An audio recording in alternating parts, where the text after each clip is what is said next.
এই, তোকে একটা কথা বলছি ভালো করে তোর মাথায় ঢুকিয়ে নে। তুই এই নারকেলটা চুরি করে পেয়েছিস কি বা গুড়িয়ে পেয়েছিস, ওটার সাথে আমি বুঝবো না বা দেখতেও যাবো না। তোর এটা ফার্স্ট অ্যান্ড লাস্ট ওয়ার্নিং। এই নারকেল গাছের গোড়ায় যদি তোর কখনো বসে রাখতে দেখেছি বা এখান থেকে যেতে দেখেছি, তোর এত মারবো না, দুটো পা পুরো ভেঙে দেবো। এনে শালা এখান থেকে নারকেল তাড়াতাড়ি বেরো, দূর দূর বেরো দূর।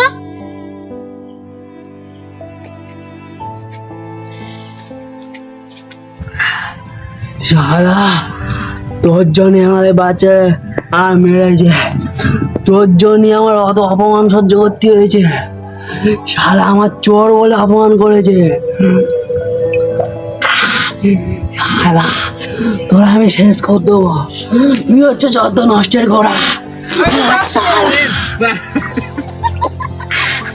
শালা সুমন দে।